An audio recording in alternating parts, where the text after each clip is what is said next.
క్రైస్తవుని యొక్క ఇంటిలో ఏమి ఉండకూడదు అనే విషయాన్ని మనం జ్ఞాపకం చేసుకుందాం. మొదటిగా ఒక మాటను మనం జ్ఞాపకం చేసుకుందాం. ద్వితీయోపదేశకాండము 23వ అధ్యాయము, ద్వితీయోపదేశకాండం 23వ అధ్యాయము 14వ వచనాన్ని జ్ఞాపకం చేసుకుందాం. అమ్మా, నీ దేవుడైన యెహోవా నిన్ను విడిపించుటకును నీ శత్రువులను నీకు అప్పగించుటకును నీ పాళెములో సంచరించుచుండును గనుక ఆయన నీలో అసహ్యమైన దేనినైనను చూచి నిన్ను విడవకుండునట్లు నీ పాళెము పరిశుద్ధముగా ఉండవలెను. వాక్యం చదివినప్పుడు అర్థమైందండి? బైబిల్ చూడగలిగే వారందరూ కూడా బైబిల్ తీయండి. ఇక్కడ వాక్యం మనతో ఏం మాట్లాడుచున్నదంటే, నీ దేవుడైన యెహోవా నిన్ను విడిపించుటకును నీ శత్రువులను నీకు అప్పగించుటకును నీ పాళెములో సంచరించుచుండును గనుక, పాళెములో సంచరించుచుండును గనుక. పాళెము అనగా మనము నివసిస్తున్నటువంటి స్థలం, మన చుట్టూ ఉండేటువంటి పరిసర ప్రాంతం లేక ప్రదేశం. పాళెము అనగా మనం ఎక్కడ ఉన్నామో దానిని పాళెము. అక్కడ దేవాది దేవుడు ఏం చేస్తానని చెప్తున్నాడండి? నీ పాళెములో సంచరించుచుండును గనుక.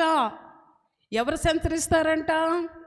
నీ దేవుడైన యెహోవా సంచరించుచుండును గనుక ఆయన నీలో అసహ్యమైన దేనినైనను చూచి, ఈ విషయాన్ని జ్ఞాపకం చేసుకో, ఆయన నీలో అసహ్యమైన దేనినైనను చూచి నిన్ను విడవకుండునట్లు నీ పాళెము పరిశుద్ధముగా ఉండవలెను.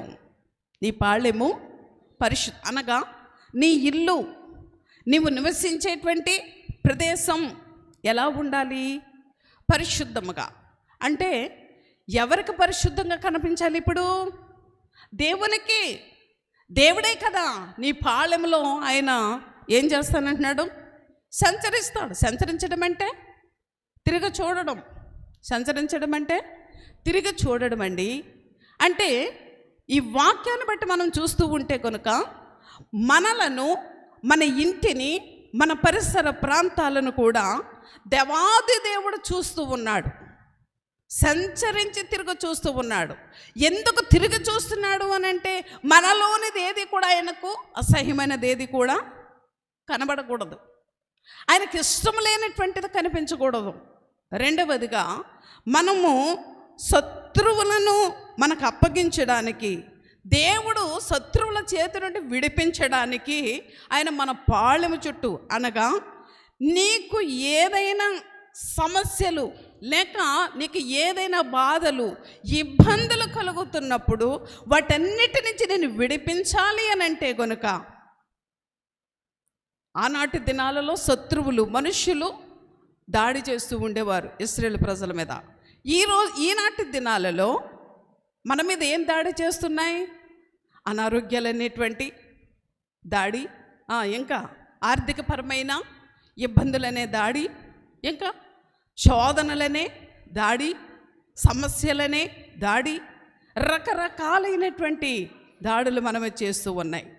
ఇలాంటివేవి మన మీద దాడి చేయకుండా ఉండడం కొరకై ఆయన నీ పాళెములో చుట్టూ తిరుగుచూ సంచరిస్తూ ఉన్నాడు.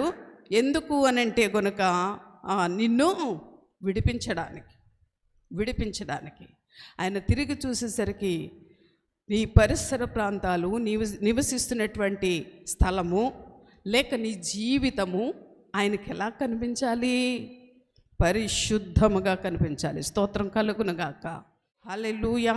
అందుకే ఈ రాత్రి క్రైస్తవుని ఇంటిలో ఏముండకూడదు అనే విషయాన్ని మనం తెలుసుకుంటూ ఉన్నాం. ఎందుకంటే ఆయన నీ పాళెములో సంచరించుచు చూస్తున్నాడు కనుక. ఏం ఉండకూడదో మనం తెలుసుకోవలసిన అవసరత ఉంది కనుక స్తోత్రం కలుగును గాక. హల్లెలూయా. ఏం ఉండకూడదో చూద్దాం. ప్రసంగి గ్రంథము 10వ అధ్యాయము 18వ వచనం. ప్రసంగి గ్రంథము 10వ అధ్యాయము 18వ వచనం. సోమరితనము చేత ఇంటి కప్పు దిగబడిపోవును. స్తోత్రం కలుగునుగాక. హల్లెలూయా. హల్లెలూయా. ఏమని వ్రాయబడిందండి ఇక్కడ? సోమరితనము చేత ఇంటి కప్పు దిగబడిపోవును. అంటే ఇంటిలో ఏముండకూడదండి? క్రైస్తవుల ఇంటిలో ఏముండకూడదు? సోమరితనం ఉండకూడదు. ఏముండకూడదండి? సోమరితనం ఉండకూడదు. చురుకుగా ఉండాలి. దేవుని వాక్యం చెప్తుంది కదా, హెబ్రీ స్త్రీలు చురుకైన వారు. హెబ్రీ స్త్రీలు చురుకైన వారు. దేవుని పిల్లలు ఎలా ఉండాలయ్యా అంటే చురుకుగా ఉండాలి. ఎలా ఉండాలండి? చురుకుగా ఉండాలి. చురుకుగా ఉండాలి. నీ చేతనైనటువంటి పనిని నీ శక్తి కొలది చేయాలి. మనకు వచ్చినటువంటి పని మన శక్తి కొలది మనం చేయాలి. దేవుని వాక్యం సెలవిస్తూ ఉంది. చురుకుగా నుండుట గొప్ప భాగ్యము అని వ్రాయబడి ఉన్నది. చురుకుగా నుండుట గొప్ప భాగ్యం. ఇప్పుడు వాక్యం ఏం చెప్తుంది? ఏముండకూడదని చెప్తుంది మన జీవితంలో. వాక్యం ఏం చెప్తుందండి? సోమరితనం ఉండకూడదు. ఎవరి గృహాల్లో, ఎవరి ఇంటిలో? సోమరితనం దేవునికి ఇష్టమైన కార్యం కాదు. సోమరితనం దేవునికి ఇష్టమైన కార్యము కాదండి. దేవుడు ఎప్పుడు కూడా సోమరులను ఆయన పని కొరకు వాడుకోడండి. సోమరులను ఆయన దీవించడండి. సోమరులను ఆయన లక్ష్య పెట్టడు. స్తోత్రం కలుగునుగాక. హల్లెలూయా. చురుకుగా ఉండాలి. హెబ్రీ స్త్రీలు చురుకైన వారు. నీవు ఉదయమునే లేచి నీ ఇంటి వారి కొరకు ఆహారం సిద్ధపరచాలి. నీవు ఉదయమునే లేచి నీ ఇంటి పనులు నువ్వు చేసుకోవాలి. అంతేకాకుండా జీవనోపాధి కొరకైనటువంటి పనిని ఏదైనా నీవు చేయడానికి ప్రయత్నం చేయాలి. స్తోత్రం కలుగునుగాక. హల్లెలూయా. హల్లెలూయా. మరి ఏముండకూడదో మరి ఒక విషయాన్ని మనం జ్ఞాపకం చేసుకుందాం. సామెతల గ్రంథం 17వ అధ్యాయము. సామెతల గ్రంథం 17వ అధ్యాయము మొదటి వచనాన్ని మనం జ్ఞాపకం చేసుకుందాం. రుచి అయిన భోజన పదార్థములున్నను కలహముతో కూడియుండున ఇంట నుండుట కంటే నెమ్మది కలిగి ఉండి వట్టి రొట్టె ముక్క తినుట మేలు. స్తోత్రం కలుగునుగాక. హల్లెలూయా. రుచి అయిన భోజన పదార్థములున్నను కలహములతో కూడిన ఇంట నుండుట కంటే. ఇప్పుడు మన ఇంటిలో ఏముండకూడదు అంటున్నాడు? కలహం ఉండకూడదు. ఏముండకూడదండి? కలహాలు ఉండకూడదు. స్తోత్రం కలుగునుగాక. కలహములు ఆయనకు ఇష్టమైనవి కావు. కలహములు ఆయనకి ఇష్టమైనవి. ప్రేమ, సంతోషం, సమాధానం ఇవి మాత్రమే ఆయనకి ఇష్టమైనటువంటి గుణాతిశయాలు. కాబట్టి ప్రియులారా, కలహము ఉన్నటువంటి ఇల్లు ఆయనకి ఇష్టము కాదు. ఏమండి? ఆయన మన యొక్క పాళెములో తిరుగుతూ ఉన్నప్పుడు లేక సంచరిస్తూ ఉన్నప్పుడు మన ఇంటిలో సోమరితనం ఉండకూడదు, కనబడకూడదు. ఆయనకి మన ఇంటిలో కలహము కనబడకూడదు. ఆయన మనల్ని విడిపించాలంటే, ఆయన మనల్ని దీవించాలంటే, ఆయన మనల్ని ఆశీర్వదించాలంటే, ఆయన తన చిత్తానుసారంగా మనల్ని అభివృద్ధి చేయాలి అని అంటే గనుక సోమరితనం ఉండకూడదు, కలహములు ఉండకూడదని దేవుని వాక్యం మనతో మాట్లాడుచున్నది. ప్రియులారా, దేవునికి స్తోత్రం కలుగునుగాక. హల్లెలూయా. అదే సామెతల గ్రంథం 17వ అధ్యాయం 13వ వచనం కూడా మనం జ్ఞాపకం చేసుకుందాం. 13వ వచనం. మేలుకు ప్రతిగా కీడు చేయవని ఇంట నుండి కీడు తొలగిపోదు. దేవునికి స్తోత్రం కలుగునుగాక. హల్లెలూయా. హల్లెలూయా. ఎవరైనా మనకు మేలు చేశారనుకోండి, ఆ మేలుకు ప్రతిగా కీడు చేయకూడదు. ఆ మేలుకు ప్రతిగా కీడు చేయకూడదు. ఎవరైనా మనకు మేలు చేశారు అని అంటే ప్రతిగా మేలు చేయాలి. లేకపోతే కృతజ్ఞత కలిగిన వారంగా ఉండాలి. ఇక్కడ వాక్యం మనతో మాట్లాడుచున్నది, మేలుకు ప్రతిగా కీడు చేయవాని ఇంట నుండి కీడు తొలగిపోదు. ఎవరికైనా మేలుకు ప్రతిగా కీడు చేస్తావు అనంటే నీకు వచ్చినటువంటి కీడు తొలగిపోదు. నీ ఇంట్లో ఏమొస్తుంది? కీడు. అది ఏ రూపంలో వస్తుందో తెలీదు, అది ఏ విధంగా వస్తుందో తెలీదు, కానీ కీడు మాత్రం ఖచ్చితంగా తొలగిపోదు అని అక్కడ వాక్యం మనతో మాట్లాడుచున్నది. మేలుకు ప్రతిగా కీడు చేయమని ఇంట కీడు తొలగిపోదు. స్తోత్రం కలుగునుగాక. మన ఇంటిలో ఏముండకూడదండి? ఏముండకూడదు?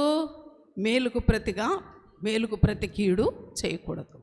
మేలుకు ప్రతి కీడు చేయకూడదు. మేలుకు ప్రతి కీడు చేయకూడదు ప్రియులారా. దేవునికి స్తోత్రం కలుగునుగాక. హల్లెలూయా. ప్రభువారు సెలవిస్తున్నటువంటి మాట, నీ ఇంటిలో ఏముండకూడదు? నీ ఇంటిలో సోమరితనం ఉండకూడదు, నీ ఇంటిలో కలహములు ఉండకూడదు, నీ ఇంటిలో మేలుకు ప్రతి కీడు చేయకూడదు. నువ్వు అనుకుంటున్నావు, ఆ దేవుడు నన్ను చూస్తున్నాడేంటి అనుకుంటున్నావు.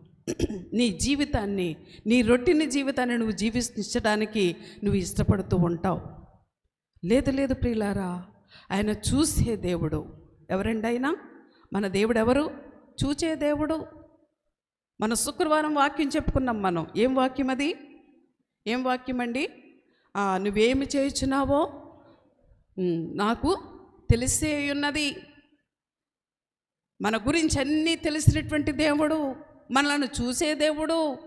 ఏమండి, ఇదిగో మన యొక్క పాళెములో సంచరిస్తున్నాడంట ఆయన. మన ఇల్లును చూస్తున్నాడు, ఇంటిలో ఉన్న మనం ఎలాగున్నామో చూస్తున్నాడు, ఎలాంటి క్రియలతో మనం జీవిస్తున్నామో చూస్తూ ఉన్నాడు. ప్రియులారా, రాత్రికాల సమయంలో మన ఇల్లు దేనితో నింపబడి ఉండకూడదు, ఏముండకూడదు మన ఇంటిలో అనేటువంటి విషయాలను ప్రభువారు మనతో మాట్లాడడానికి ఇష్టపడుతున్నారు.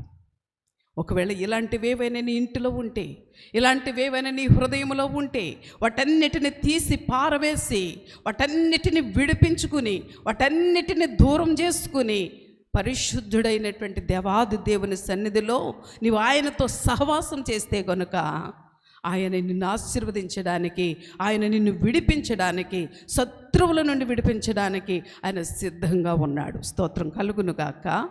హల్లెలూయా, హల్లెలూయా. నీకు కలిగిన భయముల నుండి విడిపించడానికి సిద్ధంగా ఉన్నాడు. నీకు కలిగినటువంటి దుఃఖము నుండి విడిపించడానికి సిద్ధంగా ఉన్నాడు. నీకు కలిగినటువంటి బాధల నుండి విడిపించడానికి సిద్ధంగా ఉన్నాడు. స్తోత్రం కలుగునుగాక. హల్లెలూయా. మరొక విషయాన్ని మనం జ్ఞాపకం చేసుకుందాం. మీకా గ్రంథము చూద్దాం. చూడండి, మీకా గ్రంథము 2వ అధ్యాయం 2వ విషయాన్ని, 2వ వచనాన్ని జ్ఞాపకం చేసుకుందాం. వారు భూములు ఆశించి పట్టుకొందురు, ఇండ్లు ఆశించి ఆక్రమించుకొందురు, ఒక మనిషిని, వాని కుటుంబమును, ఇంటి వానిని, వాని స్వాస్యమును అన్యాయముగా ఆక్రమింతురు. స్తోత్రం కలుగునుగాక. హల్లెలూయా, హల్లెలూయా. వాక్యం ఏం చెప్తుందండి? మరొకసారి చదువుకోండి. మీరు మరొకసారి చదువుకోండి. వారు భూములు ఆశించి పట్టుకొందురు, ఇండ్లు ఆశించి ఆక్రమించుకొందురు, ఒక మనిషిని, వాని కుటుంబమును, ఇంటి వానిని, వాని స్వాస్యమును అన్యాయముగా ఆక్రమింతురు. స్తోత్రం కలుగునుగాక. హల్లెలూయా, హల్లెలూయా. ఇంటిలో అన్యాయముగా ఆక్రమించినటువంటి సొమ్ము ఉండకూడదు. ఇంటిలో, ఎవరింటిలో? క్రైస్తవ ఇంటిలో. ఎవరింటిలో? క్రైస్తవులు మనం చెప్పుకుంటున్నటువంటి వారి ఇంటిలో అన్యాయముగా ఆక్రమించిన సొమ్ము ఉండకూడదు. అన్యాయముగా ఆక్రమించిన సొమ్ము ఉండకూడదని ప్రభువారు సెలవిస్తూ ఉన్నారు. స్తోత్రం కలుగునుగాక. అది ఆయనకు అసహ్యము. ఎవరికి అసహ్యం అండి? దేవునికి అసహ్యం. ఏమండి, మనలో మనం అనుకుందాం, ఇప్పుడు ఇతరులది మనం ఆక్రమించుకోవాలని చూస్తున్నాం. మరి అది అది సొంత వారికి దాని మీద ఇంకెంత ప్రేమ ఉంటుంది? అది ఇల్లైనా, వస్తువైనా, లేకపోతే భూములైనా, ఇక ఏదైనా. అందుకే ప్రభు వారు ఏం చెప్తున్నారో తెలుసా? నీ పొరుగు వానిదేది కూడా ఆశింపకూడదు. నీ పొరుగు వానిదేది ఆశింపకూడదు. స్తోత్రం కలుగునుగాక. హల్లెలూయా, హల్లెలూయా.